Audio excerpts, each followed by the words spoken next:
All right, folks, welcome in. We'll let everyone start piling into the webinar. We're going to start probably right at the hour, maybe a minute or so past the hour, give folks to file into the event. We are recording this and there will be a replay available.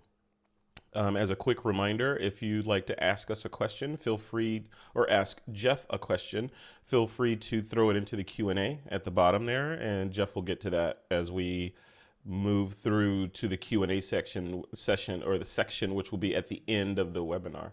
So this webinar, Jeff, we're going to go for about an hour, right? Roughly an hour-ish? Yeah, hopefully an hour, yeah. Okay, so go for it about an hour, and you're going to be talking about this. So this came in the mail the other day. I don't know if you've seen this yet, right? So Okay. this little the Ambitious Photographer's Journal. So what's in so this is for the folks that are watching. This isn't a sales thing about the journal or any of that. Jeff is going to be delivering some really important information about organization and goal setting, and just sort of putting a box around the things that you're doing so that you can actually get stuff done. And I think that the journal is kind of rails for that, right? It's kind of put you on rails so that you can stay on track. Can you talk a little bit about that before I turn the keys Yeah, over to you? so the idea is because a lot of photographers tend to, what they'll do is when it comes to goal setting, they'll just set a financial goal and that'll be it. So they won't do anything that's like a driving factor to take their business forward. So they'll just say, oh well, I want to do 100,000 this year, and Yeah. that's it. But what the goal setting journal is all about is about building up a complete idea for your business, the future of your business, 2 or 3 years down the line, and then breaking for the next 12 months, breaking those big goals down into easy, manageable steps that you Excellent. can put into practice and do every single day. And all the clients I work with, and I work with photographers in about 20 different countries worldwide.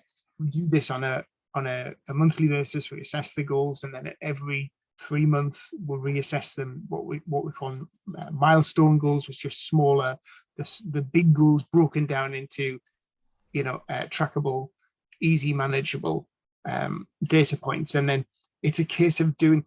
It's all too easy to work sort of in your business, editing Mhm. photos, just doing the day-to-day running without working on your business to expand your business and grow your business. Yeah. And if you want your business to grow, then there's certain things that you need to be doing on a daily basis. You don't need to be spending 5 or 6 hours marketing. It's just creating this routine habit to get you to where you want to be um, in maybe 45 minutes a day. So you're setting aside that time every single day to make sure you go in and you right, if this is where I want to be, this is what I need to be doing.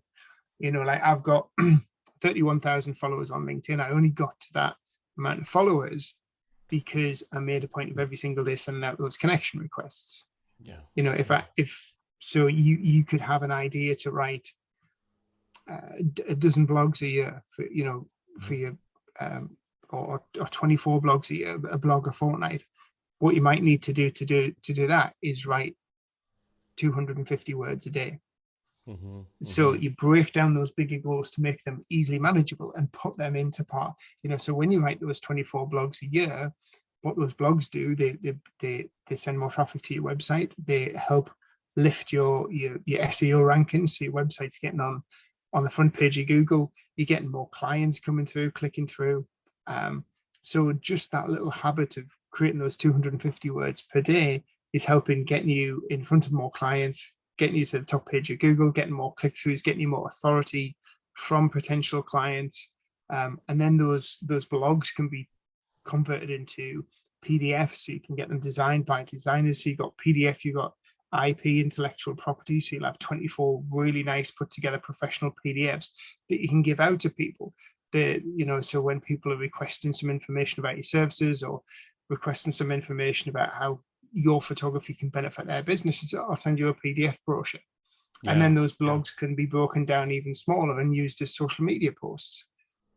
So it's all about thinking about how you're going to grow your business and then doing those little steps on a daily basis, but making sure that you develop a habit routine so you start doing this all the time so Yeah. that you don't slip back into the old ways of just working on the business and not expanding it.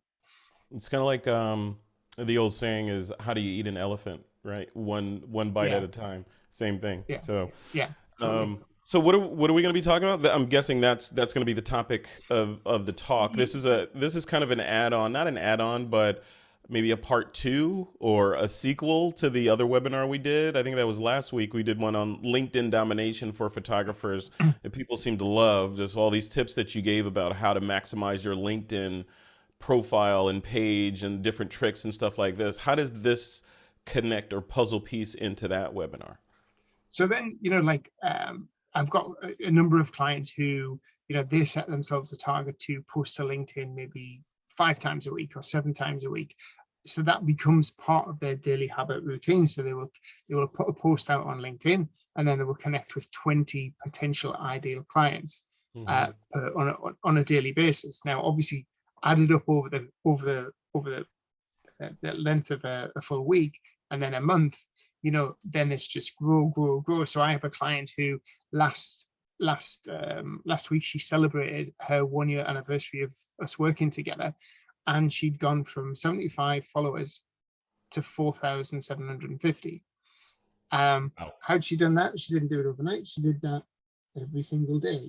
Those 25, sending out those 25 connection messages, that's helped grow authority. She's had loads of opportunity come through, loads of work come through. She's her posts are getting much higher engagement because she's posting on a daily basis. So more and more people are seeing them. It's that consistency, it's that small step that she's repeatedly done day in, day out. And that's taken her maybe what, 25, 30 minutes a day.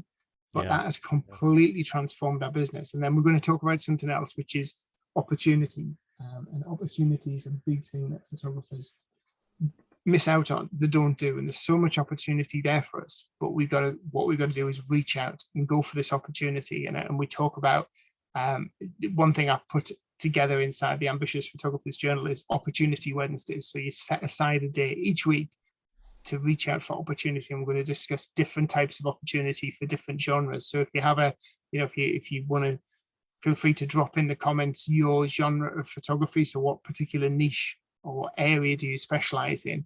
And then I can come up with a few ideas for opportunity for your particular individual niche. Excellent. Excellent. Cool. Well, let me get out of your way and let you go ahead and present. I've made you the co-host of this meeting, so Right. take it I'll away. just do a And I'm going to spotlight you and get rid of me. All right, it's all yours, Jeff. go. Go. I'll just minimize that so you can say that okay. Yep, sounds looks great. Yeah.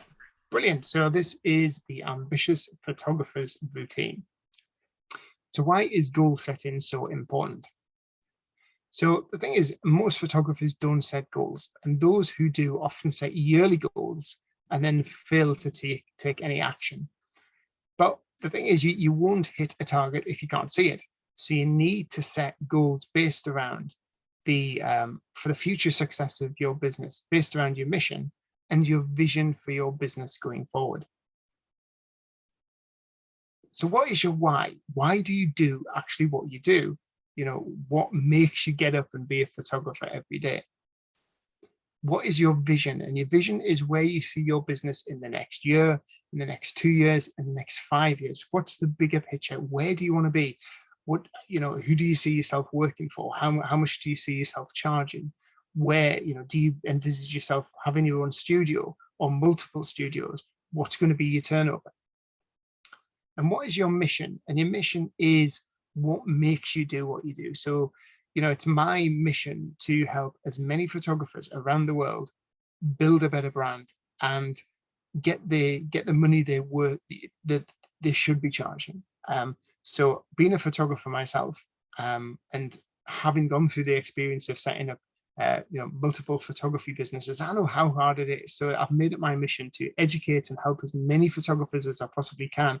And one of my biggest missions is to become the biggest photography mentor on social media across the world, so I can get my message out to as many people as I can through podcasts, webinars, books, education, because as photographers we deserve to be paid for, paid highly for the work we do, because it is it's a professional creative skill, and we deserve to be getting the right amount of money for what we do. And what do you need to make this happen? To make your vision come forward, there'll be certain tools that you need. There'll be certain things that you need to use. So you'll need websites, you might need apps, you might need additional equipment. So what are you going to have to bring together to make your vision for the future come true? So set your success goals. So 80%, this is quite a scary statistic, 80% of photography startups fail in the first 2 years. The market is oversaturated with freelance and general photographers. So what you got to do is you got to be different. You got to build a premium niche brand that sets you out as the go-to photographer. So you got to set big goals. Don't be average, be awesome, because it doesn't matter how big the goal is. Everything is achievable, but just some goals take longer to achieve than others. So I always think, when you set really big goals, that really gears you up to work harder to achieve those goals. And quite often when you set big goals, good things start to happen quite early on. So what I recommend is buying a journal and writing down your goals. You don't have to buy my Ambitious Photographer's Journal. You can get any journal, and you can put this into practice and make a point of writing your goals down. Think no goal is too great. You just got to alter the time span. So it might take a little bit longer than a year to achieve, multiple franchises of photography studios, if that is a big goal for you. You've got to brainstorm as many goals as you can think of. One of the common things is people just write down a shoot number goal and then a financial goal, but you've got to break those goals down and set goals right across all different areas of your business, and we'll talk about those different areas in a minute. And these will cover aspects of your business and also your lifestyle too. So one of the big things is to create goals that support each other. So don't just think about your financial goals, go a lot deeper into your business. Your goals should cover every aspect of both your business growth and your personal growth. So be sure to include things like rewards and lifestyle goals too, because there's no point in working so hard and growing the business if you're not getting anything back from it. So lifestyle goals could be to spend more time with the kids, to have 4 or 5 holidays a year away with the kids. So you want to set goals for both turnover and photo shoots. So the amount of money you want to make and how many shoots you're going to have to do to reach that financial goal. Branding and pricing. Now, this goal feeds into turnover and photo shoots, because if you have a really, really good brand, if you get your branding right, and I think branding is one of the key foundations to success in photography. If your brand looks premium, it feels premium, because people will judge you on your brand and the perceived value of your brand. If you have a really high premium looking brand, then people are prepared to pay a premium price, because all of us are good at judging brands. We're surrounded by brands. It's a very consumerist society. So if we get the brand right, then we can charge a lot more money, which means we don't have to do as many shoots to reach our turnover. So brand is one of the real essential elements. And when you break down your brand, you will say, I need to have my logo, I need to have my colors right, and my fonts and my website and my brochures and my price list. So this is all the stuff that feeds into your actual brand. Then you have website, blogging, and SEO targets. So to have your website completely finished, how many pages are you going to have on your website? Where do you want your website to be positioned, and where do you want it to rank? So one of your goals might be to rank for headshot photographer, New York, in the top spot on the first page of Google. Blogs, how many blogs do you want to write? Because blogs are a great way of feeding your SEO targets and getting more visibility, more people clicking through to your website. And those people who come through to your website need to be doing something. They need to be taking action.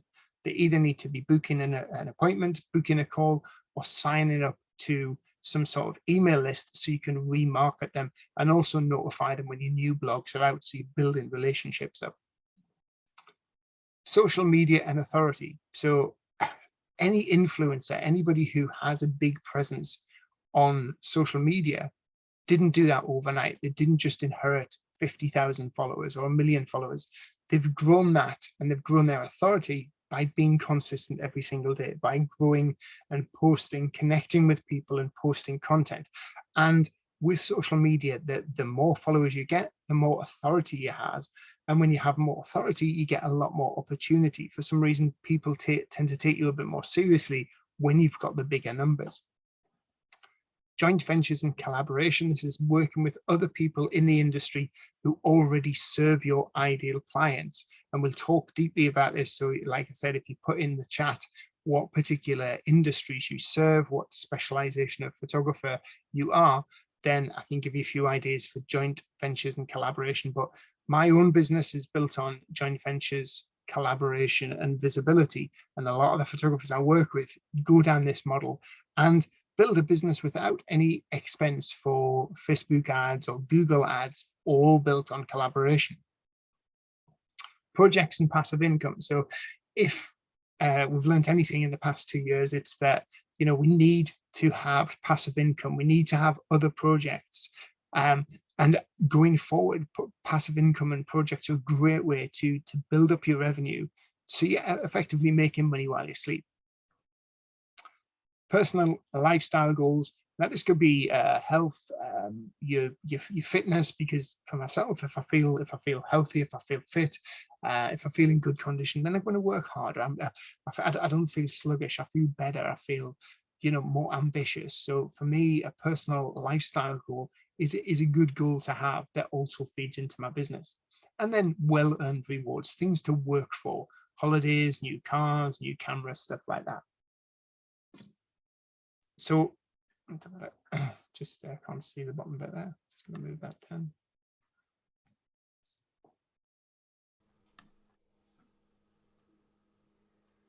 Oh, seems to stuck. I can see. Yeah, start with your one big goal. Yeah. So what you've got to do is start with one big goal. So your one big goal, when you think about goals, and maybe you want to think about this for your own business, it's something that you can set as one big goal that feeds into everything else. So here's an example. So for my own business, I've currently got 2 books out.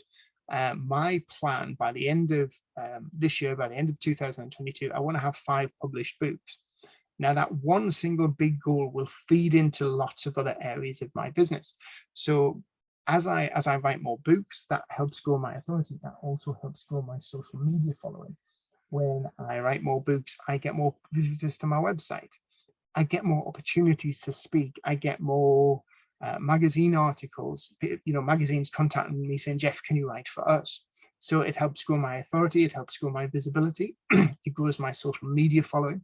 I eventually get a lot more clients from that. I also make a passive income from the book sale. So when I've written the book is up there online on Amazon selling, and it's driving an income stream to my business. So if, say, for instance, for example, one book brings me £500 per month in revenue from Amazon in commission sales, if I've got 5 of those out, then that's giving me anything between £2,500 and £3,000 per month revenue stream coming in. That's passive income. But each one of those books is feeding into my visibility, my authority, growing my social media. So that one big goal feeds every single area of my business. It feeds my brand, it feeds my turnover goal, you know, it feeds my authority goal. I get a lot more joint ventures and collaborations because of that. So think about that in your business. What one big goal can you set that ultimately can really change your business going forward? And one of my clients, she set a goal to get 150 5-star reviews on Google. So that became her obsession, and she's now got that. She's got 100. I think she's got 158 or 160 now. And by doing this, by setting this target, and the lady's called Karen Richards. She's a headshot photographer in Nashville, Tennessee. By setting this goal, what she did is, you know, she's now positioned herself as the premium #1 sort of headshot photographer for her county.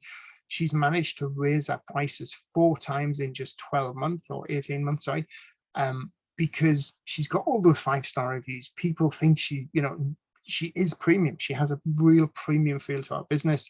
People look at ratings, they look at 5-star reviews and think, yeah, this person must be fantastic if they've got that many. if they've got that many 5-star reviews. But by building up those 5-star reviews on Google, what that's done is it's positioned her to the front spot of Google in the Google searches for her local area. It's also helped drive our website up to the 2nd place on the Google searches. So not just the local Google Maps, but also on the Google searches. That's helped bring her number of inquiries in, which has also increased her revenue. And obviously now she has to shoot less shoots because she's charging a lot more than she was 18 months ago. So that one focus of a goal of creating 150 5-star reviews has fed our business in so many different ways. So collaborate and grow your authority. Collaborating is a great way to help grow your authority, build relationships, and create amazing content. So look out for industry experts and people who already work with your ideal client. Reach out offering your skills, your experience, and your knowledge to their network. So use other people's authority to help grow your authority. So you can look at people who have, big following, big, huge social media following, and you can use their pages to offer your advice, your experience. You could be working with a big wedding coordinator or event manager who does a lot of weddings, and you're a wedding photographer. So you can give tips and advice about how to have a stress-free wedding day, top tips for organizing, a country themed wedding in your particular state or city.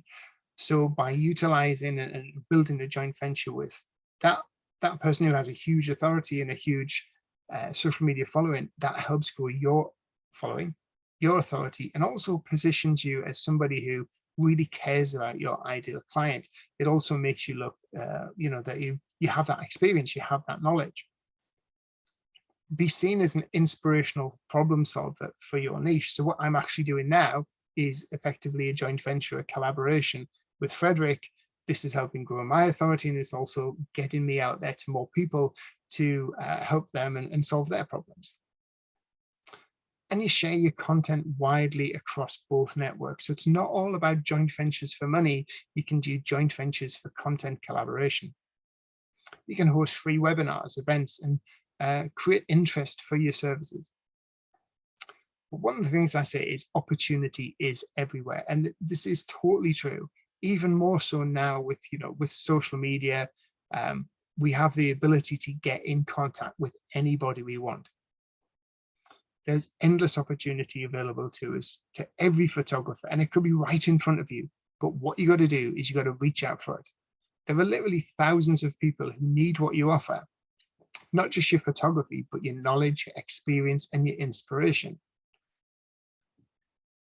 So brainstorm opportunity in the niche you serve.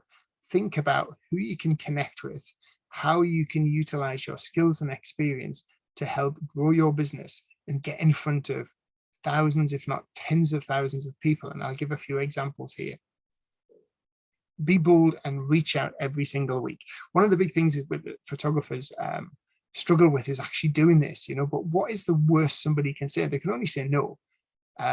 So it's really about creating that time each week to make that one phone call, send that email. That's all it is. That's the initial start of the process to something a lot bigger. So, I ended up doing this webinar with Frederick because I sent an email, well, because I actually contacted him on LinkedIn.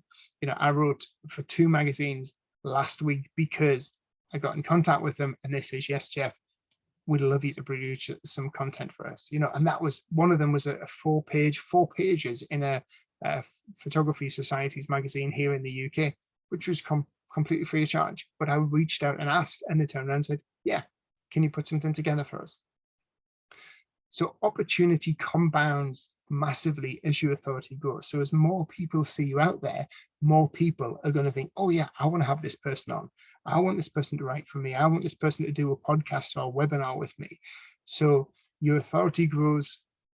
And as that compounds, it gets you, it's easier and easier for you to get into places. And when you see these photographers, like might be one of your competitors, and you seem to see them everywhere, and you go, God, these people are everywhere. How do they do it? How do they do it? Well, quite simply, they ask. They put themselves out there and they reach out for that opportunity.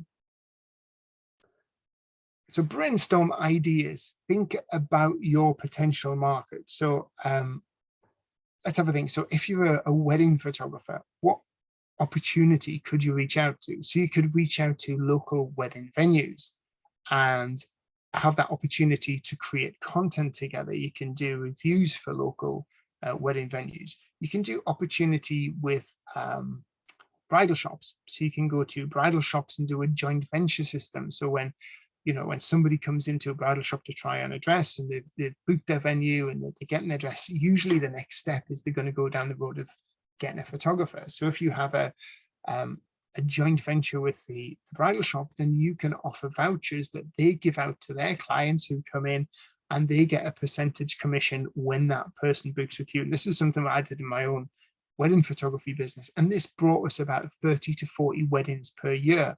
And it was commission based as well, so we didn't have to pay any money out in advertising.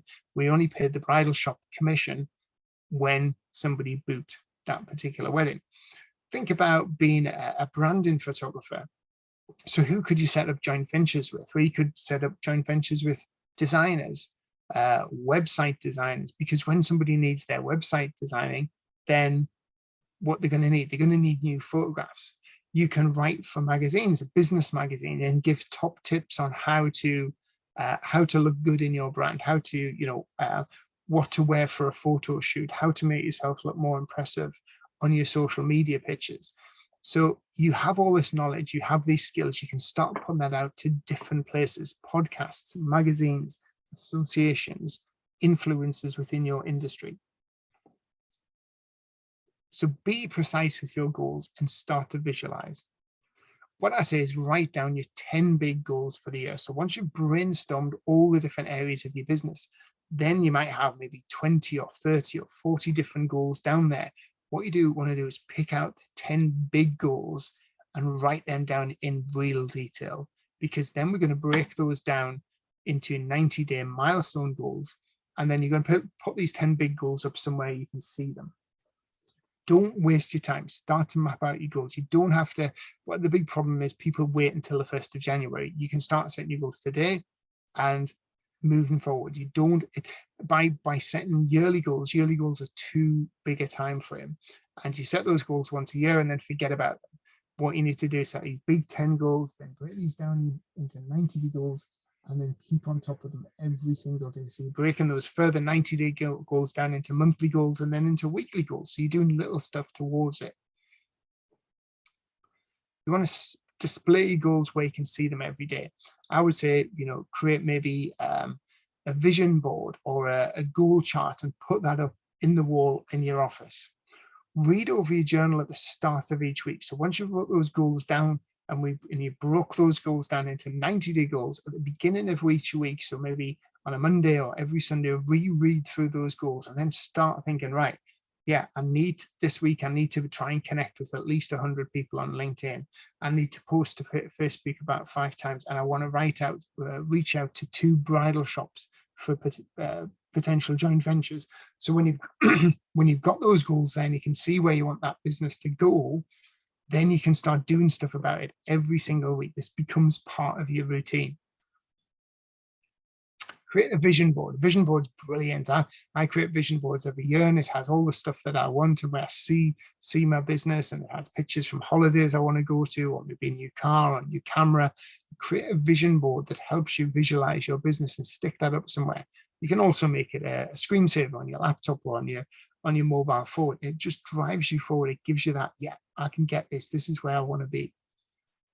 And commit to yourself, and commit publicly as well. So, write down to commit to yourself. You don't say, I'm going to try and do this. I'm going to say, I'm going to commit to do this. Try is a very weak word, because it means, you're not necessarily going to get it. But when you commit, you're going to say, yeah, I commit to getting this done. I commit to seeing these goals come. Then you got to break down those big goals into 90-day milestone goals. So having yearly goals is too big a time frame. It leads to procrastination. So what you want to do is, once you've done these big 10 life-changing goals for your business for the next year, you then break them down into 90-day milestone goals and do something about that each week to keep you in the right direction and to make sure you're going on. So be smart with your goals and try and repurpose them.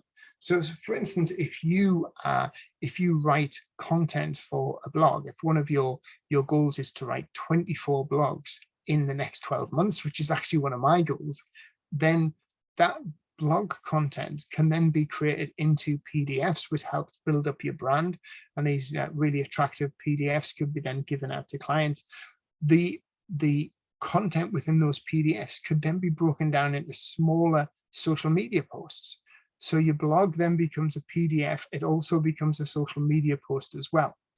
So by writing that one blog, you're actually feeding your social media goals as well. And I have a client who's been writing blogs for over a year. She's looking at now compiling a lot of that content in the blogs to produce her own book on food photography. So that is a great way of repurposing stuff that she's already done to get another benefit for our business. So there's a lot of way, and especially when it comes to social media, you know, if you're doing social media posts, save your social media posts, save them in Word documents, because in 3 months' time you can reuse them again. Because if you're growing your social media following, there's going to be a lot of people who never saw those original posts. And then also what you got to remember is, you know, you're only getting out to maybe anything between 1 and 10% of your following. So there's 90% who never saw the first post anyway. So be smart and repurpose some of your goals. You don't want to overwork yourself, and create goals that complement one another. So like I say, you know, by doing joint ventures and webinars and writing for magazines, that helps complement my authority goal. It helps complement my social media growth goal. It also helps complement my financial goal. And don't go for the easy stuff first. I would say tackle the big stuff head on. It's so easy to procrastinate and skip past the big stuff and go for the little stuff so you can get the small wins. Go for the big stuff first, because when you tackle the big stuff head on and you go for that, then lots of other stuff feeds into that, and you start to see, as you're getting the big stuff crossed off, some of the stuff below that actually automatically gets completed as you're doing the bigger stuff. And track and evaluate your goals every single week to see where you are, to keep you on track. Take pride in crossing off those goals. And when you complete a big task, then reward yourself.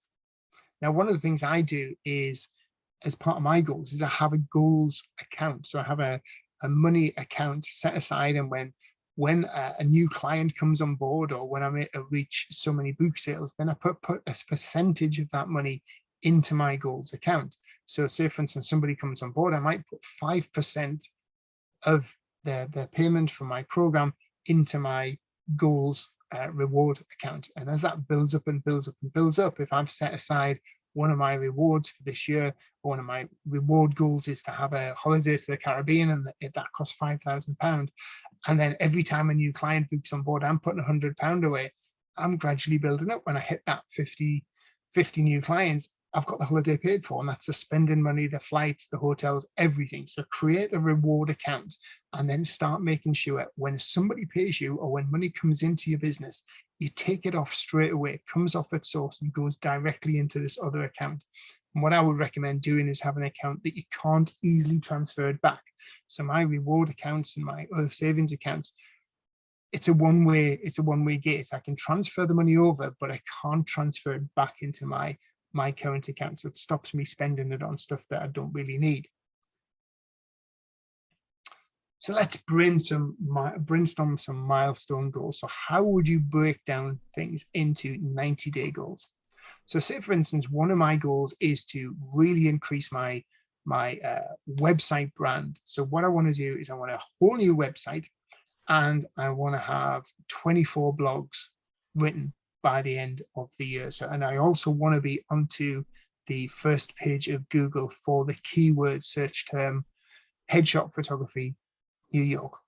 So what I want to do is, maybe in the first 90 days, is I want to make sure that I get together the content, the imagery, everything written for both my homepage, my services page, my product page, and my contact page. I also want to make it a point that I get 6 of my blogs done. So I get my first 6 blogs done and written. So I write down the titles for those blogs. So I've got them on my 90-day goal sheet, the names of the blogs written down, so I know what content I'm going to be writing in the next 90 days. I also want to make sure that I get my pick a particular keyword search term and make sure that my homepage is fully optimized for this particular keyword. The next 90 days, I'm going to set to write another 6 blogs. I'm going to then look at increasing that keyword ranking to another keyword or another keyword search phrase for maybe another page on my website. Another example is if I want to have a turnover of $100,000 and I want to grow my LinkedIn following by 10,000 over the course of 12-month period, how many people how much money am I going to have to make in 90 days to hit that turnover target of $100,000? How many shoots am I going to have to do to hit that, so I can divide that 100,000 by 4? That's going to give me 25,000. So I've got to, over the course of the year, every 3 months, I'm going to have to be hitting that 25,000.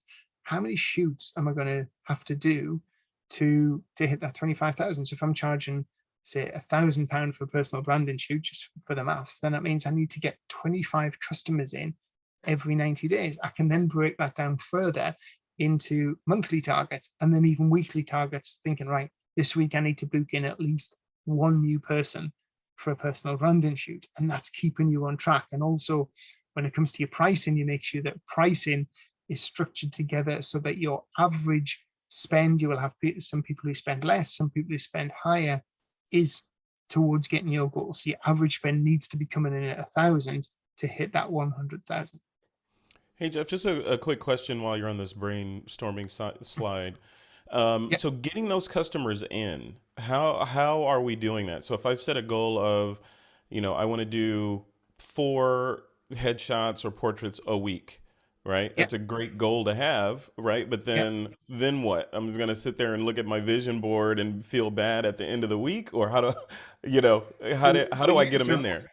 no, that's a really, really good valid point. And so what you would do is you say, right, well, I'm going to, if I need to get 4 clients in per week, I need to get my visibility up there. And I also need to be potentially working with people who are already serving my ideal clients. So one of the things I want to do is, my clients are on LinkedIn. So one of my goals is to redo my LinkedIn profile. So it's all about my headshots and personal branding. It talks about the benefits, that it sells the benefits of what headshots and personal branding does. So it doesn't sell the imagery, it sells creating the perfect first impression, build it, growing your following quicker because you create the perfect first impression. You look like the go-to person in your niche, and you look like an authority within your industry. Hmm.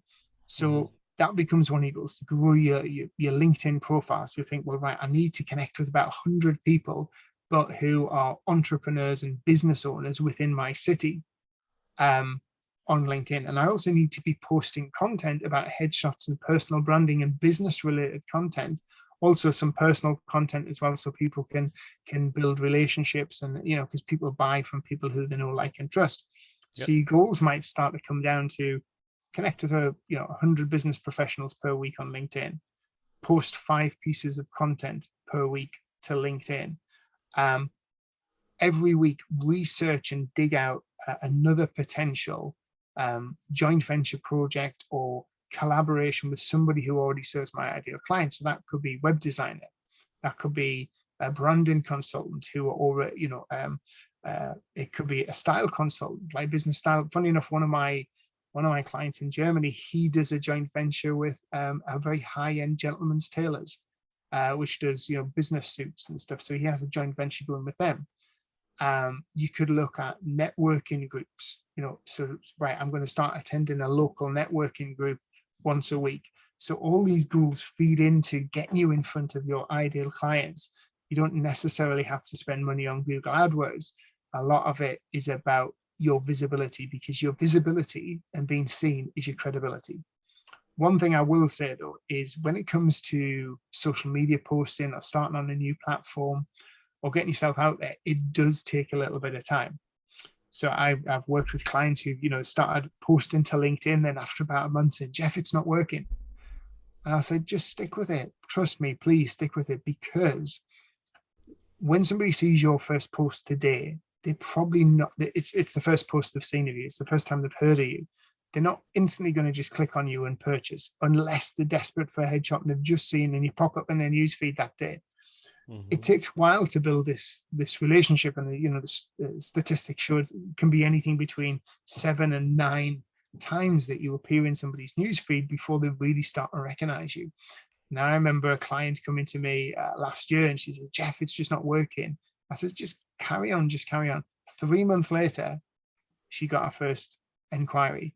Then the following week, she got another inquiry. Then the following week, she got another 2 inquiries. Now, those people were people who'd seen her first, probably about 3 months before. But because she kept up that consistency and because she kept up posting, then 3 months ahead from that, she was still getting inquiries because those were the people that were connecting with that 3 months prior. So the people who are seeing you today are potentially going to be your clients in 3 months' time. And if you don't break that consistency, if you keep it up, eventually in 3 months' time, you're just going to have a steady stream of clients and inquiries coming through your door. So visibility and consistency are the 2 most important factors. Awesome. Cool. So getting to know your IGTs. So IGTs are what I call income generating tasks. So as photographers, time is our greatest asset. You've got to value your time because your time effectively is your money. That's what we do as photographers. We trade our time for a value. And IGT is an income generating task. So it's something that you do within your business that potentially can generate revenue and help grow your business. So editing photos, repeatedly checking emails, scrolling through Facebook to look at the competition's website or social media pages are what I actually call income draining tasks, because especially with editing photos, if you have a set time, if you have you've got like 200 images to edit, but you say, well, yeah, I'll get them done tomorrow, you'll probably take all day to do those 200 images. But then if you have a time span of getting those images just done tomorrow afternoon, you'll probably still get them done. I know, being a photographer myself, when you've got a longer time, you spend a bit more time doing stuff like that. And there's things like editing photos that can be outsourced, that can be sent out to somebody else. So you can specialize in doing the jobs that actually bring more money into your business. Because what you want to be doing is you want to be shooting, and then you want to be remarketing to get those shoots coming back in again. So give yourself one complete big job each week. So you might say, right, this week I must get that blog written. I'm going to write a 2,500 word blog this week, so that maybe on Monday, Tuesday, Wednesday, Thursday, and Friday, you've got to do 500 words each day. Or you might want to just break down and say, right, I'm going to have Tuesday afternoon off and I'm going to write that blog. For me, that would be too much to do. So I would just break that down into smaller steps, because I wouldn't want to spend a whole afternoon sitting writing 2,500 words. So get one big must complete job, and this job must be done. So you might say, right, this week by Sunday night, I must have all the wording and the images ready for the homepage of my website, whatever happens. So Monday, you might do a couple of chapters. Tuesday, you do another couple of chapters. Wednesday, you start researching images. Thursday, you start getting a few testimonials from past clients that are going to go onto your website homepage. And then break down these tasks into what I call 60 to 90 minute IGTs. So these are your income generating tasks. This is going to help grow your business and build your brand. And these need to come before everything else in your business. IGTs come before editing your photos. And for myself, my IGTs come first thing on the morning, because I think if you do it straight away, if you do it before you even check email, it's done, it's out of the way. So a lot of my clients who got real success on social media, have really grown their business, they make it a point, like Karen made it a point every morning first thing to send out those requests to our previous clients from the day before or the week before, asking them for a 5-star review on Google. A lot of my other clients spend, first thing in the morning is to get their LinkedIn post up, put out there, and connect with 25 people within the niche industry that they want to serve. They do that before anything else. So So non-essential jobs you can do after lunch. So if it isn't really essential, put that back, put that to the later part of the day. Do your main IGTs, or the jobs that form part of your bigger goal for the entire week. Do those things first, then check your email, because email can lead you off in all sorts of directions. If you go straight into your email first thing in the morning, you could end up writing stuff, responding to stuff, doing other stuff, and you haven't even done your main job of the day. You haven't done that social media post. Then something comes in and you're answering phone calls, and before you know it, the day's passed and you go, oh, I still haven't posted this. I haven't done my connections. I haven't written those words that I wanted to write for the blog. So do those first things.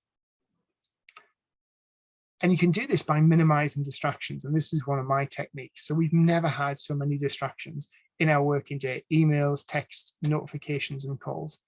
So to minimize distraction and progress and win the day, what you want to do is keep attention focused on the task in hand. Then once you've completed that task, once you've done that job, then you can go and start checking Facebook and clearing your notifications and check your emails. Now, one of the things I actually do is I write first thing in the morning. I write as soon as I get up. So I'll come downstairs. Sometimes if I'm going to be doing a good bit of focused writing, before I go to bed on a night, as I go upstairs, I will switch off the Wi-Fi. So when I come down on the morning, first thing in the morning, I let the dog out, put the coffee on, and then I go into the living room. So I don't come into the office. I'm in the office now. I don't come into the office. I have my nice cup of coffee. I sit down in my chair with my laptop now. All I can do on that laptop is open up a Word document. I can't go onto Facebook. I can't check my emails. I can't do anything like that because there's no Wi-Fi. The Wi-Fi hasn't been switched on. And what I do is I make a point of, when I make my coffee on the morning, is I leave my phone in the kitchen. So I'm now back in the living room with a laptop, no other distractions. And the first thing I start to do is write, and I write for 1 hour. Then when I've done that job, then I'll go and switch my Wi-Fi on. As my little treat, I might have a little scroll through Facebook and see what's been happening. You know, so to win the day, I've put this first. And funny enough, the last 2 weeks ago, I had to go and visit a guy who've got like a bit of a joint venture going with, and he's based in Plymouth, and I'm based in the north of England. He's based in the very south of England. That whole train journey took me 10 hours.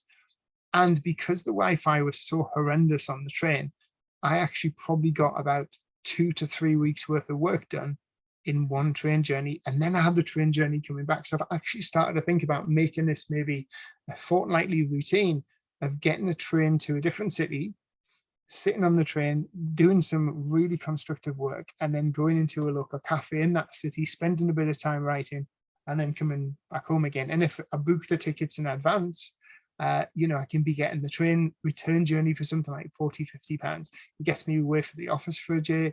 It's a change of scenery, and it's really good for productivity. So switch all notifications on mobile phones to silent. I actually don't have a ringtone on my phone.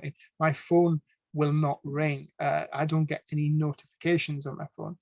People can't actually call me. People have to go through my my website to book a call, because that's what my whole business is about. Is about booking a you know, consultation call to jump on my program or get some free advice.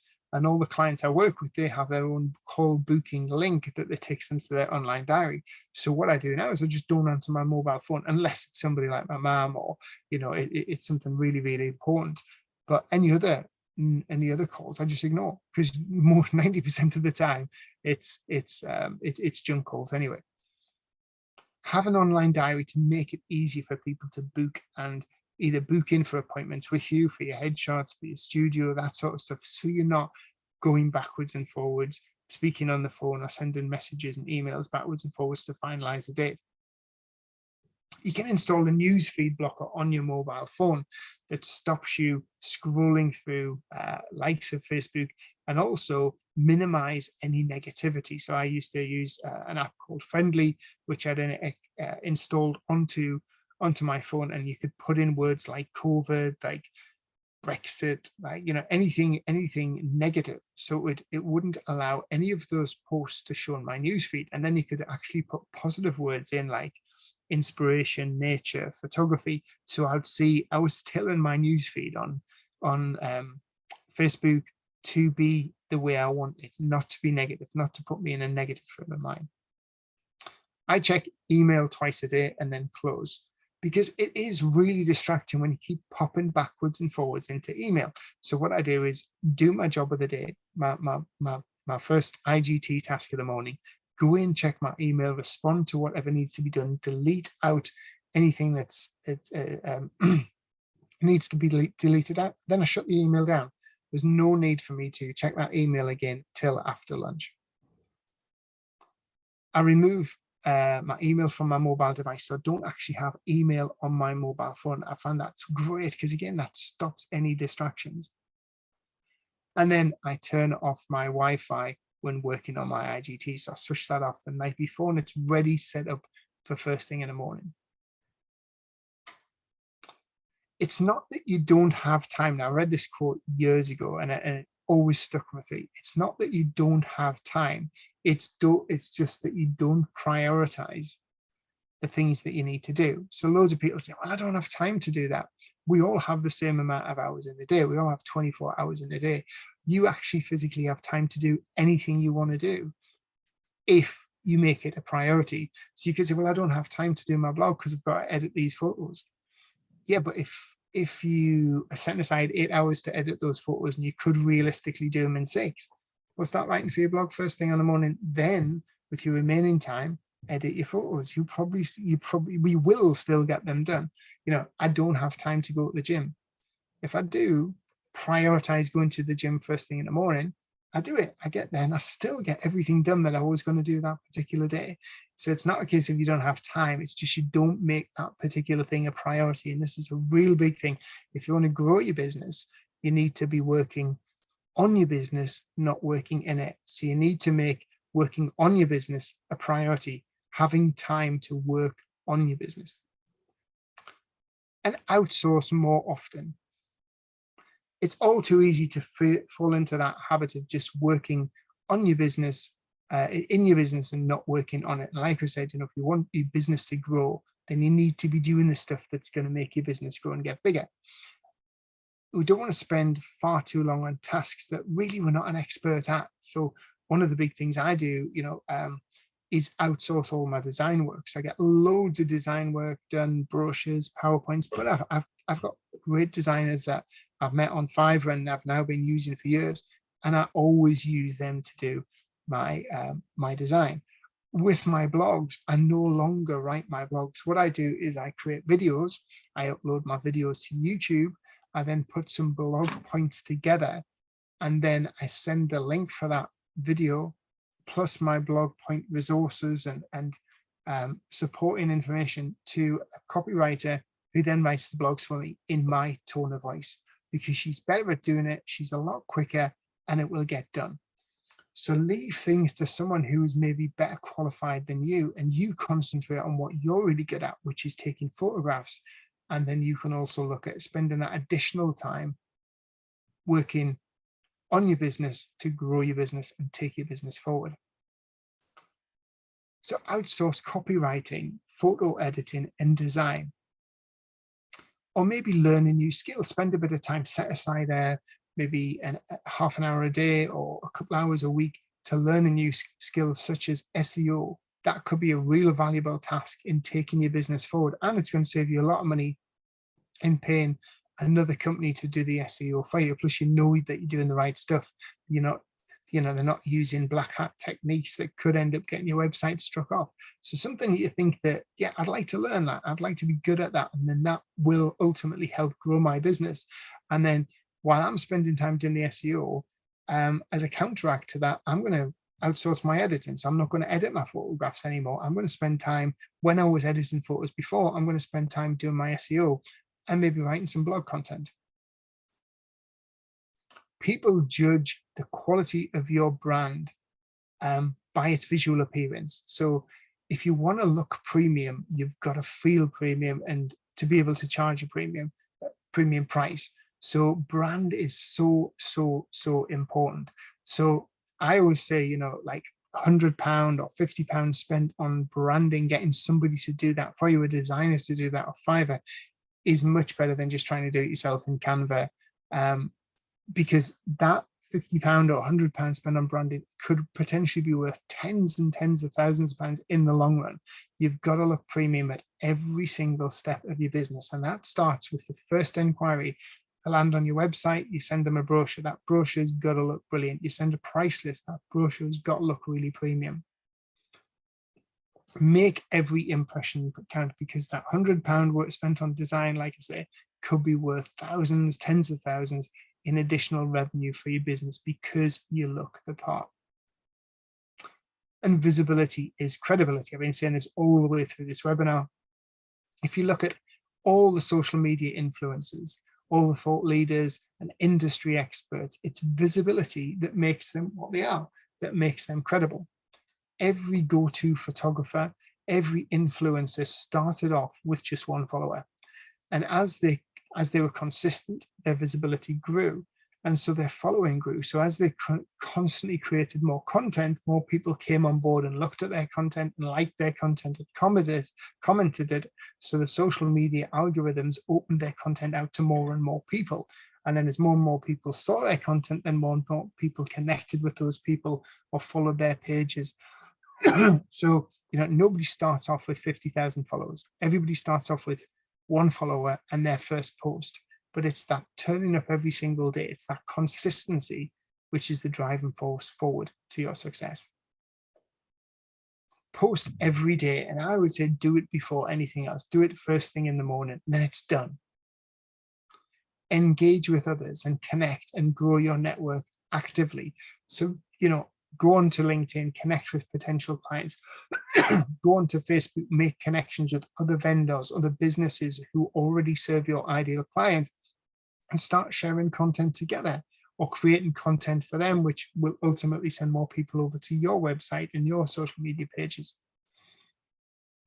Help motivate and inspire your followers. And this is a really big thing, because a lot of photographers spend time creating social media accounts and then just posting about themselves or just constantly posting images. But what you want to do is make your social media page a hub of valuable information to your ideal clients. So you don't need to be posting images every single day. So if you're a wedding photographer, you can be creating loads of really inspiring, great content that helps brides. So yes, you can be sharing some of the images, but you can also be talking about, and tagging in local venues. So talking about the best 5 venues for somebody wanting a country wedding in your particular city or state. You could be talking about the best 5 wedding trends, the latest wedding dresses, and then tagging in bridal shops and even getting information from bridal shops, sharing top tips on how to have a stress-free wedding day. You could be a pet photographer. So your blog, your social media could talk about the joys of owning a pet training tips, sharing images from your photo shoots, yes, sharing client testimonials, but also sharing great places to go for a drink with your dog-friendly pubs in your area, great walks that you can take your dog. So think of creating content all about your ideal client. So it's content that motivates, inspires them, and stuff that they find really attractive. So just don't talk about yourself. So there's a lot of stuff you can actually post without posting your own images. So if you are starting out and you don't have a lot of content to post regularly to social media, look at other ways of creating content that's really, really interesting. Be yourself and be likable, and just talk in your own tone of voice. I would say never use the word we, always use I. Be yourself, especially on LinkedIn. If it's from your LinkedIn profile or if it's for your personal profile, don't say we, say me, say I. Be yourself. People buy from people who they know, like, and trust. And become known as the source of inspiration for your particular niche. Be the one that people go to if they're planning a wedding. Yeah, you've got to follow this photographer's page. He put some great helpful tips and advice. He's posted loads of stuff about what's going on inside the wedding industry. He has loads of content from dress shops and venues and best places to go for your wedding photographs. One day, one action. And this is what I was talking about at the very beginning, what I call Opportunity Wednesdays. So as part of my Ambitious Photographer's Journal, I created Opportunity Wednesdays. And in my routine journal, I set aside, I get you to set aside 20 to 30 minutes every single week on just one day to reach out for opportunity. And that opportunity is sending that email, making that phone call with somebody who potentially is going to be a joint venture, a client on maybe a commission basis, or somebody you're going to be creating content with to help grow both your social media platforms. So one message can really, really make a difference. Make it a habit. And there is literally thousands of opportunities waiting for you, but you're not going to get those opportunities unless you actually reach out and get in contact with people. The ones who ask are the ones who achieve. So the go-to photographers, these people who you see absolutely everywhere, who are in with wedding venues or have joint ventures going, or you always see them in magazines. These are the people who are actually reaching out. They're getting themselves noticed, they're getting themselves seen. In my own business model is built around opportunity and visibility. I do not spend a single penny on advertising. I have coming up close to 100,000 followers across my social media, and I get so much free publicity on webinars, podcasts, magazines every single week because I reach out. But I reach out to offer stuff to help people. An opportunity compounds massively. The more you're seen, the more people want to have you within their network. They want to have you on, they want to have you in their magazine, they want to be part of you. So commit now and reach out for opportunity. Start thinking about who you can reach out to this week in your particular niche. Think of joint venture models, podcasts, influencers, associations, clubs, depending on the style of photography. And if you have any questions about that, or you're stuck about who you could have joint ventures with, pop this in the chat, and then at the very end of this webinar, I'll give you some examples. Now, one thing, quite a lot of my pet photographers have great collaborations with and opportunity with dog groomers, because anybody who owns a dog and is really passionate about the dog, if you're going to the dog groomers every fortnight or once a month, you really care about your dog, you're spending money on your dog. So dog groomers have a great flow of your ideal clients coming through their doors every day. So if you create some special VIP vouchers that the dog groomer can keep under the counter, and when the client has had their dog trimmed and groomed and they come back to collect the dog groomer rewards them with a voucher, which might be $100 to use against the cost of your dog portrait shoot and associated wall art. So they hand them this particular voucher. It's all branded up with,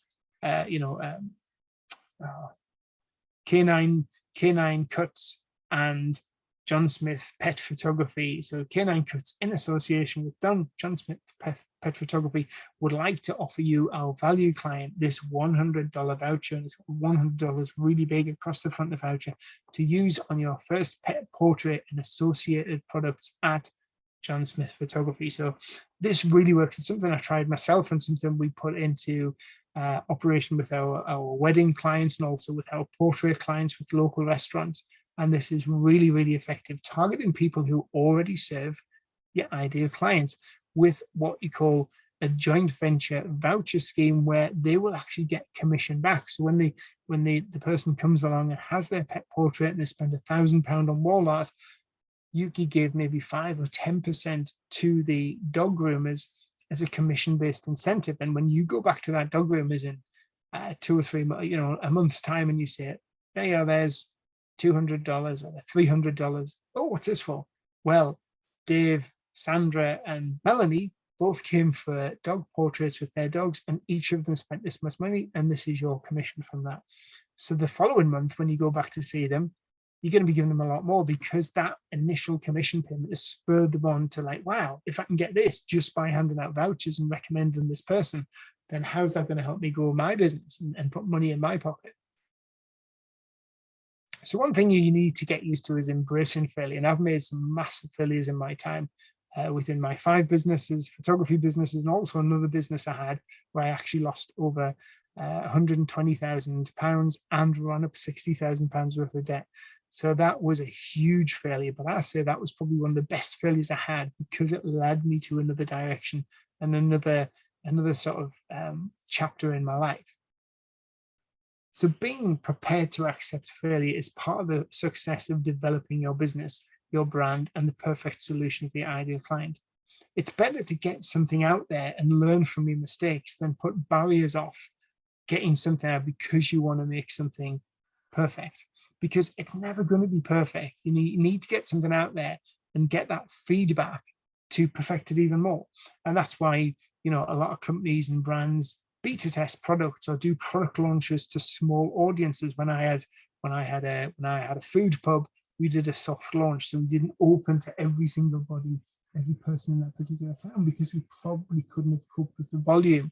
We needed to get feedback on the menu and feedback on the service, so we could tweak and we could get it out to a minimum and minimize any massive complaints or anything like that. So you learn by your failures, that you learn by your mistakes. So if something isn't working, tweak it. Ask for customer feedback at every point of the sale. So if you're a portrait photographer, you need to be sending out these customer feedback forms at the very end of your session when you've over delivered. And I always say hold something back. So if you're going to give them some wall art, they've purchased some wall art, within that package, give them something they weren't expecting. So they might get some wall art, you give them a free desk frame. You'd already budgeted that within your package, but you've wowed them by over delivering. So you tell them that their wall art will be delivered in 10 days, but you're going to get that wall art to them within 4 days. You deliver within 4 days, you've over delivered, you've wowed them. You give them the wall art that they ordered, but they get that free desk frame, and they might get, something else, maybe a pack of 5 social media sharing images that are low resolution that they can share across their social media. And at this point, you then ask them for that customer feedback. What you want is your testimonial, and you also want them a customer feedback form that asks about how they heard about you, how their experience was, if there's anything you could improve, what they would maybe like to see as an extra thing within your services or within the products that you sell. Send this out to every client, because you can then start tailoring your services towards your ideal client better when you get their feedback, and also get some great testimonials. Test, modify, and retry. Failure is just part of learning how not to do something. So don't look at it as something embarrassing or something that you don't want to do, because you will fail. There will be failures, you will make mistakes, but it's a way of learning how not to do something and how to tweak and retry, and then maybe take your business in a slightly different direction. And this is the most important thing. Success is actually only hours away. When I first started out in photography business back in 2004, it was a lot more slower paced. You started up, you would make a loss in your first year. You would probably break even in your second year and make a profit in your third year. That was like an industry sort of standard. But we didn't have social media. The internet wasn't as big. Websites weren't as popular. People were still using the yellow pages. So it took time to grow a business. Now you can go from starting off to having a flow of clients within weeks, within months, if you get yourself out there and you're doing the right stuff. Gone are the days of the slow path to success. Where you are today is often a result of what you've been doing for the past 3 months. So the position you are now is a combination of the effort you've been putting into your business, potentially online, because that's where most of your customers are, over the past 3 months. So if your visibility on social media has really, really dropped, if you haven't been keeping up with the SEO or writing blog content for your website, then maybe your website ranking is starting to drop as well. If you've been really visible, then obviously the more visible you get, the more people see you, the more inquiries you're going to get, the more clients you're going to get. So where you are now is a result of what you've been doing. So if you're not where you want to be now, then maybe just take a look back at what you've been doing for the past 3 months, because when you tweak that and change that, the next 3 months can be completely different. So you got to develop a routine that keeps you up and keeps you consistent. And that's why I say do these things first thing in the morning before you start everything else. And these little small steps, these 45 minutes to an hour to maybe 90 minutes worth of working on taking your business forward, instead of just working in your business, doing your editing and your day-to-day running, is what is going to compound massively. When you do that every single day, that 45 minutes becomes 3 hours a week. That 3 hours a week becomes 12 hours a month. And then, before you know it, you've been working 50 hours, but 50 hours on just growing your business, building it, making it something bigger, getting it towards the goal. So this is really, really important. These little steps really do add up. I got, like I said, I got 31,000 followers on LinkedIn, and I did that. How did I do that? By connecting with people, 100 followers at a time. 40,000 followers on Facebook. How did I get that? I just grew that over time. I didn't get any of those overnight. Daily posting and engaging grows a huge following over time. 250 words per day can actually become a book in 3 to 4 months. You can have a published book out. You could be an author earning passive income from Amazon just by writing 250 words a day. You could have been a wedding photographer for 10 years. You could write a book on how to set up a wedding photography business because you've done it. You've got that experience and people want to buy that knowledge. 1 email per week can lead to a massive growth in your conversions. So write that 1 email and start sending out to your list. It doesn't have to be a salesy email. It can be an informative, inspiring, helpful email. That's the best way of building relationships. And 2 blogs per month becomes an absolute network SEO magnet for your website. You'll start ranking massively. You'll start getting so much organic reach and organic results coming in by just creating those 2 blogs per month. So my Ambitious Photographer's Journal is available on Amazon. You just type in the Ambitious Photographer's Journal. It will come up in the searches, and it offers 3 different variations. So there's the color paperback, the black and white paperback, which is a cheaper version. It's about £3 or £4 cheaper, and there's a hardback edition. You don't have to use that, but everything that I've talked about in this webinar is in the Ambitious Photographer's Journal with loads and loads of examples and examples of on every single step from, for every different type of niche of photography as well, from pet photography to branding photography to food photography to wedding photography. So if you do get it and you enjoy it, please drop me a message and let me know how you're getting on. And I'd love you to leave me a review on Amazon as well, because being an author, it means a massive thing to me. And that's it, guys. Awesome. All right, Jeff, I'm going to bring us back on screen. You can end your screen share. Just a couple of questions. So folks, if you have a question you want to throw at us, just go ahead and put it in the Q&A area down below. But I have a few questions of my own, Jeff, I want to throw at you. I was taking notes during the presentation. So first one, you were talking about setting a routine and sort of doing the same things and making sure that your queue is loaded for the things that you have to do. I sent you a note earlier this week inquiring about this. I made a note to bring it up here as well about these automation tools. And I know Mark Charette's a friend of mine. He's in the chat too. And he chimed in on that. But those automation tools that are out there to pre-schedule posts for social media, are those a good idea? Because on the surface, it seems like a good idea that I can just write out 24 or 30 posts for the entire month or 60 for 2 months and be done with it across all the networks. Should I be doing that, or should they be more bespoke and just in time? I prefer to sort of set my posts on a weekly basis, because obviously that way your posts can be quite current and quite topical as well, and you can also change up when you're getting feedback, so what I do is, if you're posting over the course of a week, you can say, oh, well, hang on, that post really worked well. So next week I'm going to replicate that and do something similar, because you will have posts that absolutely bomb. But then funny enough, one of my clients messaged me yesterday and says, Jeff, can you have a look at my post? Have I done something wrong with it? I've got really poor engagement. I've never had poor engagement like this for ages. And she's been posting every single day to LinkedIn and Facebook. And I took a look at the post and I'm thinking, this was on LinkedIn. And I says, well, it's half term. So a lot of, she aims at women entrepreneurs. I says, a lot of these people might actually have taken the week off work to be with their kids.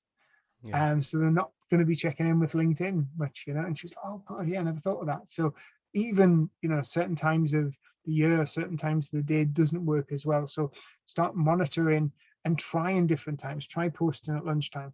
Usually there's like 3 time slots per year, per day that work really well. It's like first thing in the morning before people actually start in their business, lunchtime, and then after 6 o'clock at night. From Yeah. my wedding business, I got most of my engagement between sort of like 6 and 8 p.m. because that's when brides to be had, they'd got in from work, they'd sorted the kids' teas out, they were sitting down with a glass of wine. They're like, right, I'm going to get on with planning my wedding. So that was Yeah. a brilliant time. But for business, that wasn't a great time for LinkedIn. For the mentoring side of business, I needed to be on there like early in the morning. That worked really well. Another thing is you have automation tools like you have for LinkedIn, which can do your connections Mm-hmm. and also engaging on content. Now, those automation tools I would definitely not recommend because it's against Microsoft's terms and conditions of owning a LinkedIn profile. I know several people have had their LinkedIn profile suspended because they've been caught using these automation bots. Mm-hmm. I tried one about 3 years ago, used it for about 6 months. It was doing well, actually. It was growing, help growing my LinkedIn profile. But then I got a message off LinkedIn one day just saying, we suspect that you're using a bot on your profile to help grow your connections. Stop using it, or we'll shut down your account. Mm. And at that point, I probably had about 10,000 followers. It's just not worth it. Yeah. Yeah. The other thing about automation, as I think about it, is just timeliness and the appearance of tone deafness, right? Or tone deafness, right? Totally. So Yeah. something you schedule out a bunch of happy posts that go out, and then something horrific is happening in the world, and you're like, "Hey, everybody, have a great day. You're gonna love it today." Yeah. That Totally. could be a Totally. bad idea, right? Yeah. And also from the automation messages as well on LinkedIn, you can sometimes tell. Well, straight away that they're automated, because you send that, you get that connection message, then literally 10 minutes after the connection message is this follow-up message, and it's a really long one, and it's a bit Yeah. of a sales pitch, and you think, you couldn't have written that in 10 minutes. No I way. hate that. I really hate um, that when that happens. It happens all the time. I hate that. and I mean, with my profile, I've got my first and surname in my first name slot. So my first name is Jeff Brown. My surname is the photographer's mentor. So I've done that. So everything gets in. I can tell straight away if somebody's using automation because it says, hi, Jeff Brown. So that it's auto-filled my entire full name into the first name. Mm, Now, anybody who was writing it by hand would just say, hi, Jeff, how are you doing? smart, smart. Hey, Mark Charette, I'm going to read his chat message. He says, I see it as it depends. He's referring to this automation thing, I think.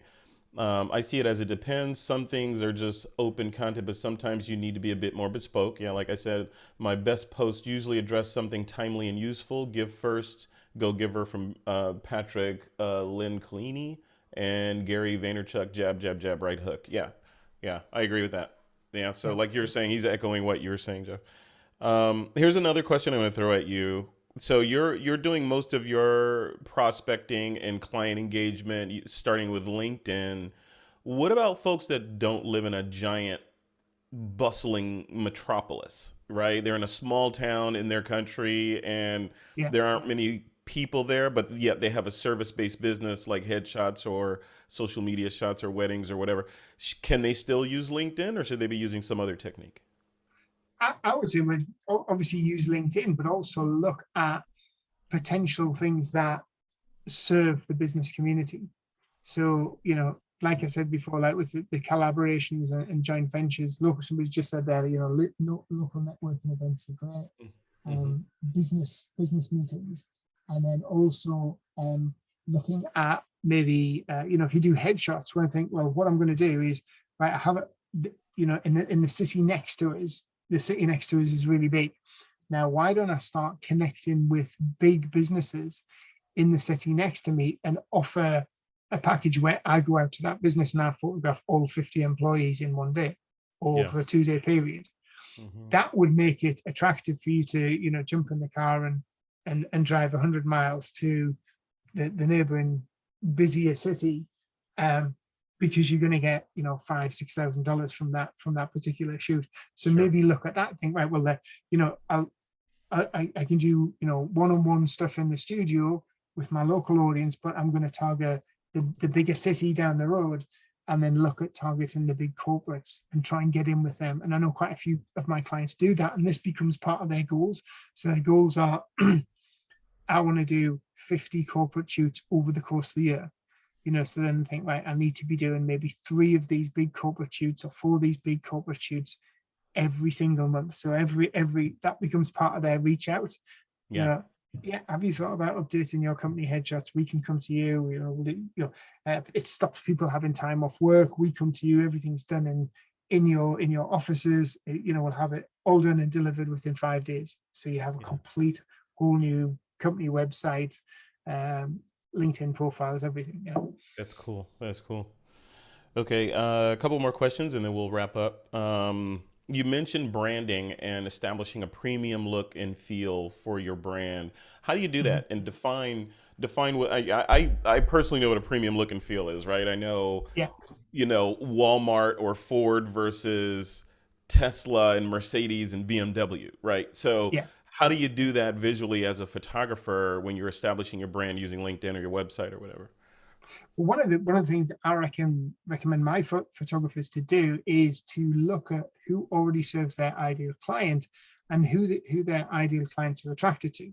So, say for instance, you're a wedding photographer.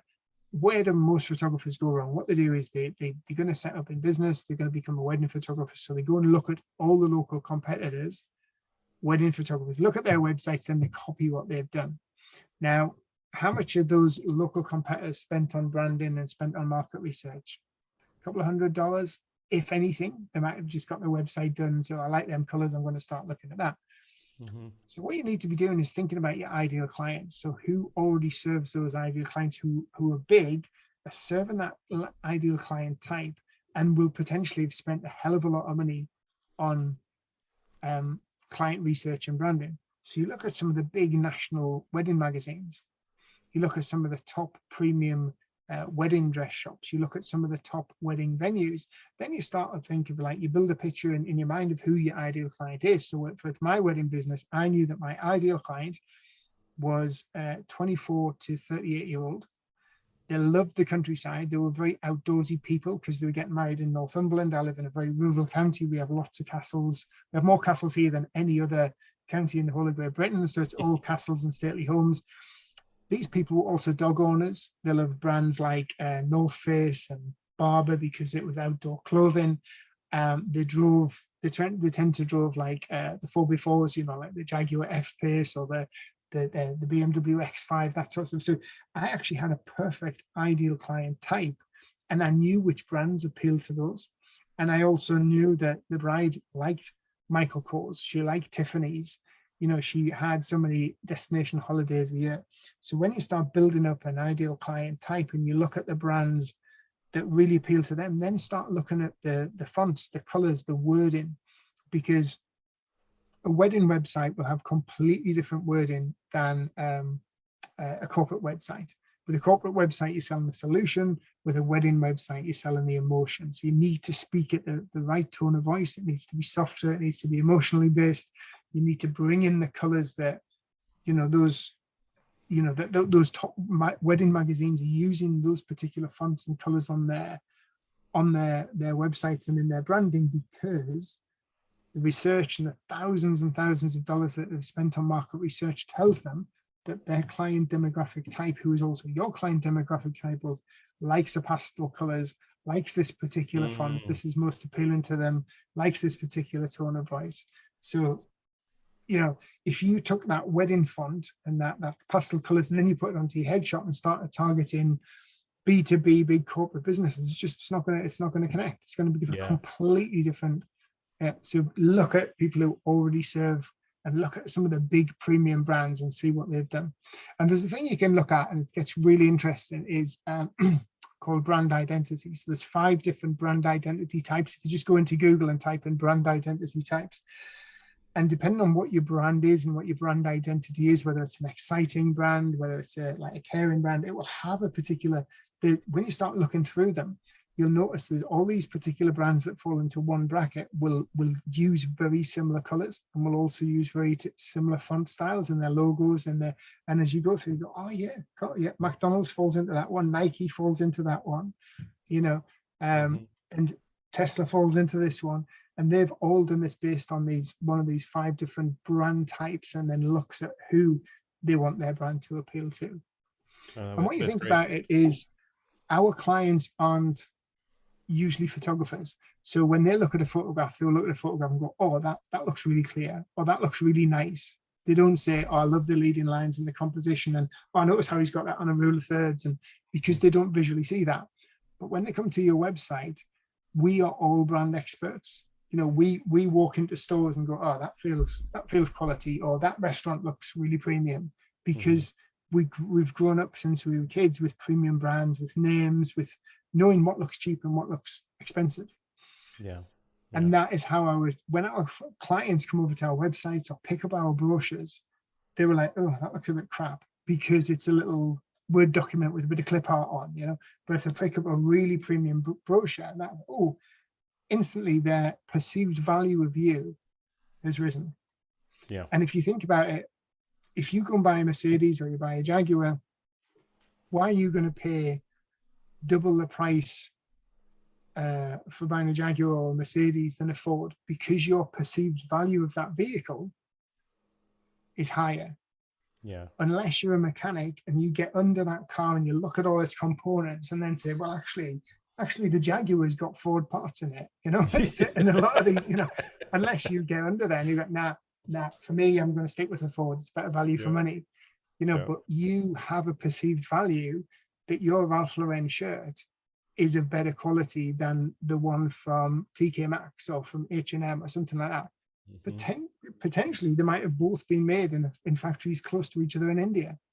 But we are seeing that little guy with the on his horse with his polo stick. We see that and we think, yeah, this is quality. Yeah, and I'm willing to pay a little bit more for that, because I've or been sometimes 3 or conditioned. 4 times the price of your TK Maxx version. For sure. Here's a question that came in from one of our attendees. A good says, what blogging platform do you use? I have my webpage on SmugMug and they don't offer blogging tools.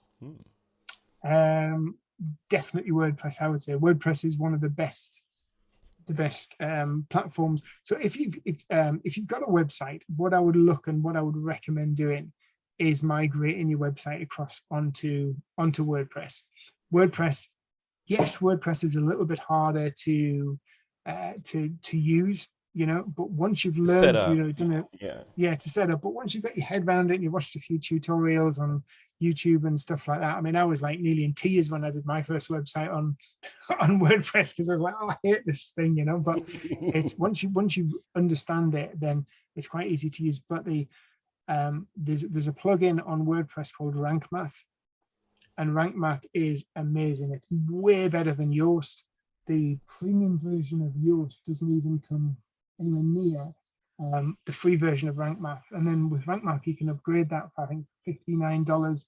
And it also does this AI thing. It reads all the top blogs. So it will read, say, for instance, you're writing a blog on how to have a stress-free wedding day.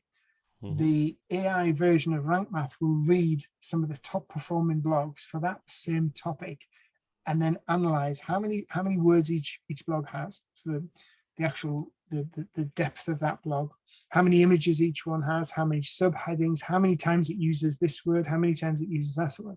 And it will use a culmination of all that information and AI to say, right, if you want to beat these, if you want to rank higher than these, you need to use 17 subheadings, you need to use 14 images, you need to have, you know, but Rank Math is spot on, and you just, it's great because it works on a color code system as well. So you rank your blog or your web page on your your homepage or something like that.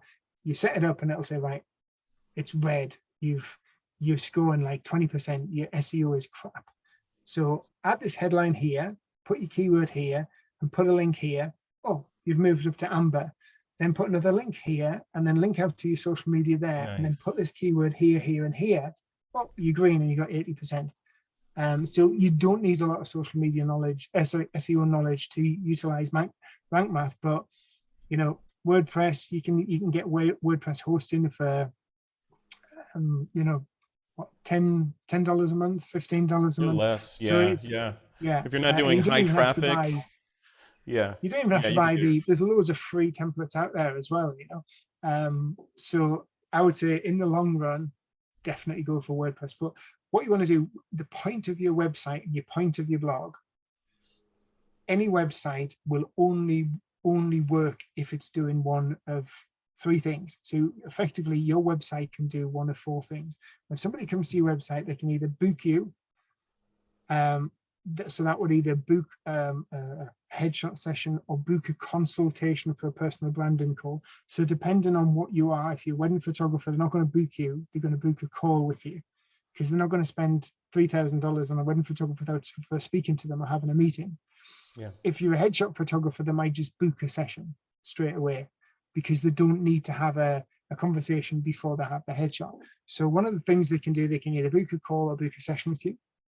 They can pick up the phone and phone you. So you should have your phone number on your website, on the homepage of your website, and also the area, the state, or the town that you cover. They can sign up for your email form or your email list and make it exciting. Don't have a pop-up that says, sign up for my newsletter. Nobody wants to have a newsletter, but to sign up for a newsletter. But I would definitely sign up for a $50 voucher off my first purchase, or I'd sign up to be part of a VIP club who got offers and latest information before anybody else. So make your sign up really, really interesting. So people can either book or contact or book or a call with you or book your services. They can call you direct. They can sign up to your email, or they can leave. That's the only four things people can do on your website. So you want them to do one of those three first things: either call you, book direct, or leave their email before they click and go. Because once they've gone, and you can't get them back. So if your website is not doing one of those three first things, your website's not working. You can have the best looking website in the world, but if it's not delivering results, if it's not, I have clients coming in and going, Jeff, I'm spending X amount of money on Google Ads. I get 1,000 visitors a month. So I was like, how many conversions are you getting? None. And I look at the website and say, yeah, because you've got no call to actions. You're not telling people to sign up for your VIP newsletter. You haven't got to book a free call with me. Book a free call with me. Check your dates available. Your website needs to drive people who come to your website to take action, because if they don't take action, they'll just click the back button and take action at the next website that tells them to take action. Love it. Love it. You should do this for a living. People should hire you Yeah, I to. thought about it. Hey, a couple more things real quick and then we'll wrap it. Thanks folks for hanging in there, but this is good stuff here. Um, Bob in the chat, Bob Wild says, if you like rank math, use outranking, quote, I guess the site is called, or the service is called Outranking, to write your blogs. All that's done within the Outranking, SEO, link building, etc. Okay, cool. Yeah, I made a note to check that out. Yeah, I'll check that out. Yeah, Thank thanks, you. Bob. So two more questions. If you're a photographer that plays in multiple genres, say you're doing weddings and you're doing boudoir and you're doing, I don't know, 360 like Mark Charette's doing, you're doing disparate genres. Should you consolidate everything onto one site, or should you create different microsites for each one of the genres that you play in? Definitely 100% different sites. I had 5 different businesses, each had different messages, because you can't communicate the same message through one social media channel or communicate it effectively and get in front of your ideal clients. Because if you have a Facebook page, and 1 minute you're putting up pictures of architecture and building construction that you've been working on, and then the next week you're putting up pictures of brides, you're going to be turning off. Yeah. Every time you post, you're going to be turning off 50% of the audience. It's like, I always say, like, it's that analogy that you have like a party, and in the kitchen are the guys talking about football, and in the living room are the women talking about the latest fashions and shoes and dresses. If the guys walk into the living room, they're just going to, this isn't interesting to us. We're going to go back and listen to the football talk. So you need to have your content needs to be direct, because otherwise you're going to turn people off. The Yeah. other thing is, I had a boudoir business, we had a nursery school business, nursery school and kindergartens, we had a wedding business, we had a commercial business. We couldn't be putting pictures of women in lingerie on Yeah. a website with nursery school They're stuff. diametrically opposed. Yeah. Yeah. And we weren't going to be putting construction pictures on a website with brides all romantic and beautiful. And you can't use the same tone of voice, you can't use the same colors, even the same fonts and text.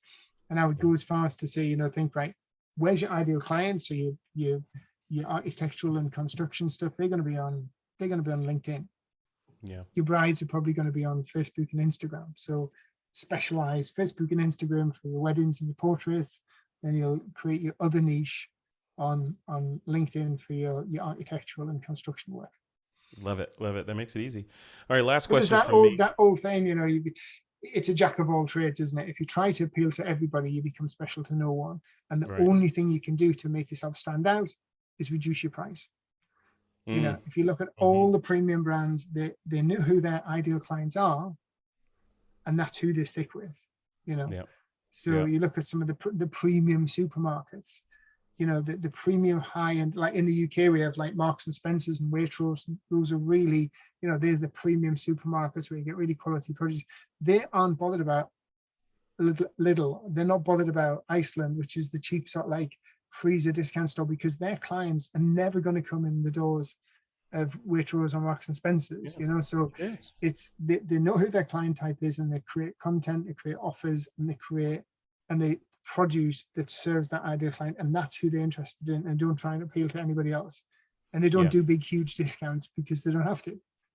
Yeah, it's kind of like to continue the car analogy. It's kind of like you go into a Jaguar dealership and you expect a certain thing, but if you went in that same dealership and they were also selling washing machines and mattresses and and food and all these other things, and it would question your confidence in their skill at building a great car, right? Yeah. Yeah, totally. Okay, last question here, Jeff. Speaking to the locales, right? When we're talking about service-based businesses, unless you're doing destination stuff, you're going to be operating in a physical locale. One of the questions that pops up is, what about, you remember Groupon? I don't know if they had Groupon out there where you are, but is that a good strategy to offer some sort of promotion through Groupon to get a big influx of people in, especially if you're just kicking off a business? Well, funny enough, when we started the boudoir business, and this is going back to 2012, I think we ran our first ever Groupon promotion in 2012, and we sold 750 boudoir vouchers in 24 hours. And what we did wrong is we actually put this offer up with Groupon and didn't put a restriction on. So the next morning we logged in, we're like, oh my God, what are we going to do? How the hell do we fit in 750 people into the studio? We learned a lot from Groupon, and it helps us streamline the business and do stuff. Now, Groupon can be effective for certain types of offerings. I found that if you create an offering for likes of Groupon or these voucher companies that are specialized, if you have a general family photo shoot, we found that people who were coming for general family photo shoots just wanted, I'll take the free one, I'll take the 10x8 and that's it, because I got it as my Groupon deal. And then after I finished here, I'm going down to the restaurant to get my 2 steaks and fries for $20 because I've got my Groupon voucher for that. These are like the freebie hunters. But if you create like, if you have like a shoot, which is like a mother and daughter shoot, or a bridal boudoir shoot, so it's for a purpose. We did like we did one which was teen fashion makeover shoot for which was perfect for an 18th birthday present. So when it has a purpose, they did quite well on Groupon because they sold well, but people were buying them for a purpose, for a celebration, for an occasion, so they'd spend that extra money. But there's a lot of other sites in the UK. We have sites, what you call like experience day sites. So these sell vouchers for photo shoots, for days quad biking, for spa weekends. Oh, nice. So and in the UK we have like Virgin Red Letter Days. Richard Branson's company, they have like Virgin Red Letter Days. We have other ones called Into the Blue. Some of our big stores, like of Harrods and John Lewis and stuff sell these voucher experiences. So that's a really big thing in the UK, and I imagine that will be, if you do some research, there'll be US equivalents of that where they look. So they might sell a portrait voucher, and it's a lot more expensive than the Groupon, and the demographics is different. So if you get in with the right voucher companies, they're like appealing to people with a little bit extra money, and they'll say, right, we need family photographer package, but family photo shoot package, and we need photographers in New York, Boston, New Orleans, wherever. So it will. So when somebody comes online and they buy that package from the central hub, then it'll say, like, what is your local area? Frederick Van Johnson offers that. You can go to him and redeem the voucher here. Then the voucher company pays you a percentage. So if it's like, I don't know, $100 or $200, you might get $75 from that. But then that's for the actual session. But then you've got the upsell, and because you're going with the right client type, then these are the people who will spend the extra money anyway. And especially if you create packages for, like these teen birthday makeover shoots or mother and daughter shoots or stuff like that. Yeah.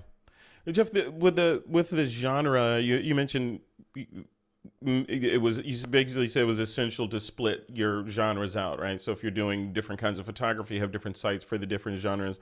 How much should you split that out? For example, if you're a portrait photographer, but you do portraits, you do family portraits, you also do headshots, you do boudoir. These are all people, right? Yeah. Should that photographer keep all those on one site in different categories of the kind of people he or she shoots, or should those be split up? Like I'm a family photographer, that's all I do, and I'm a boudoir, and I'm a baby I or would whatever. again, specialize and be specialist. Specialize. Be the specialist family photographer. But what you do is you could say that everything to do with your family. So you do family photos, you do pets, you do the seniors. But then you've got like your headshot photography is a different brand and a different niche, so you deal in, because you're selling a solution. So people who buy headshot photography ultimately wanting more exposure, more online presence, they want more money because they want to get more clients, they want more connections. People who buy wedding portraits are buying that emotional connection. So it's completely different language. So you're right. but what you can do is, like your commercial, if you have that, utilize your headshot clients for family portraits. So the guy who comes in who's making $150,000 a year in his professional position, and he comes in and gets his headshot done, then when he's finished the headshot, give him £100 voucher or $100 voucher to use off the cost of as a special VIP voucher to use off a family portrait. Because he'll have a wife, he'll have kids, that sort of stuff. So there is definite crossovers between both businesses, but keep them separate. You can map up one of my clients does really well with that, having that voucher to give to his headshot clients and go, oh God, I didn't realize that you actually did family shoots as well. Oh yeah, we'll get that done. Yeah. But still marking them separately. So if that person that was in for the headshot, you say go to jeffbrownheadshots.com and we'll get you hooked up. Use this voucher. So now they're on a headshot experience, and they see all they're looking at is your headshot work because that's what they're interested in. Right? Funny enough, I have quite a few clients who take this approach, and a good example is Virgin, the company Virgin. So Virgin has the same logo, doesn't it? But underneath each logo is a different thing. So you've got Virgin, the Virgin logo, then it'll be banks, then it'll be Virgin Media, then it'll be Virgin Mobile Phone, so Virgin Trains, Virgin Planes. But it's still the Virgin brand. So I have a few photographers who have their name. So, maybe Frederick Van Johnson, and then so you've got the Frederick Van Johnson logo, and it could be blues and stuff like that, and the particular font. And then underneath it's got headshot photography. Then you've got another one, which is it's a pastel green, and it's got Frederick Van Johnson logo. Then underneath, outdoor wedding photography or country style wedding photography. Yeah. So what it does, it makes you look like, oh, he's got different divisions. Yeah. It doesn't make you look like a jack of all trades. It looks like separate businesses. I like that.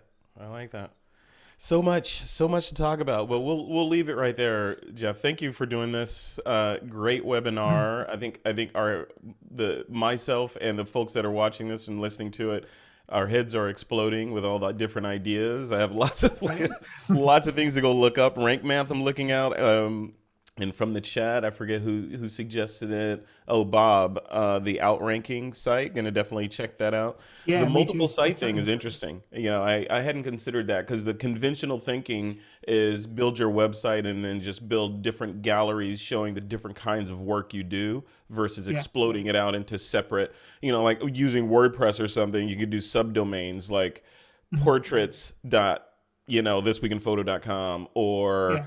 headshots.thisweekinphoto.com. And like you said, Mhm. each one of those can be a replication of the others or duplicate with just different photos and different titles on the top of it. One But thing we did when we first started trialing with the boudoir, because we didn't want to go and create a whole new website and brand and everything for the boudoir. So we got a bit of branding done. We had a really successful portrait website, and then the portrait website was photography northeast. So we had photography northeast, and then you would go on and you have your portraits page, your homepage. So what we mhm, did is we created photography northeast / boudoir. Then we created this boudoir page, but on that boudoir page, when you landed on it, all it had was the boudoir page and the contact, the book thing. There mhm, was no navigation over the portraits or the families or anything. And then what we did is we bought Simply You Boudoir domain name, and we redirected that domain name to photography northeast / boudoir. After about 6 months, when the business really took off on the boudoir side, we'll say, right, now we're going to buy a whole website and actually put that on its own thing, because now it's got legs, it's moving oh by yeah, itself. We'll create, but that was a great move because anybody who came in with that domain name, there's no way they could get onto the portrait side of things, yeah, yeah. because it was just coming into that particular directed URL with only navigation to a contact page and nothing else. So it just looked like its own independent website. So at the for the first 6 months, we weren't paying any additional hosting fees. Yeah, you're just redirecting to the existing Yeah, site. Yeah, yeah. love it. Brilliant. Again, you should consider doing this professionally, Jeff. I don't know what you're doing with your life, but you should you should Is that consider look some into sort it? of mentoring or something. I don't know. Yeah. So in all seriousness, this is what you do. You do this professionally, and I'll add all the links to the different presences that you have online for folks in the email that I send out for the replay, and also to the post that they'll be linking to, and to the Ambitious Photographers Journal. We'll link to all that stuff, so people will be able to get in touch with you. I'll leave the final word to you, Jeff. Any last words? Yeah, I mean, if anybody has any questions, anybody come and connect with me on LinkedIn. Connect with me on Facebook. You'll see I'm friends with Frederick as well. So you can find me through his friends. It's just Jeff Brown, the Photographer's Mentor, on Facebook, and on LinkedIn, it's the Photographer's Mentor. That is my handle on LinkedIn. And drop me a message. I always respond via voice clips. I'll leave little voice messages. It's He easier than does. typing. I do get lots of messages in, but I always get back to you. So if you do have any questions, I will answer your questions. I don't try and sell. That's not the way I work. And if you're interested in about what I do, head over to thephotographersmentor.com and you can see my website there. All right. Well, we'll leave it right there. Thank you, sir. And Brilliant. you have a good morning. I know, what is it? It was about 4 a.m. there now, right now. Yeah, just coming up to 4 a.m. So I may as well just go and take the dog out now because I haven't been to bed yet. So Ugh, oh, well, have fun. Yeah. All right. I will do. Will do. It's dinner time here, so we'll go off and do that. Thanks, Jeff. Thanks for doing this. And like I said, the replay will go out likely tomorrow, I think. So keep an eye out for that, and it'll have all the links that you need to connect with this guy. So we'll leave it right there. Thanks everybody for coming, and thank you, Jeff Brown. You have a good morning. Thank you. Cheers. All right. Take care All now. right. Cheers. Bye.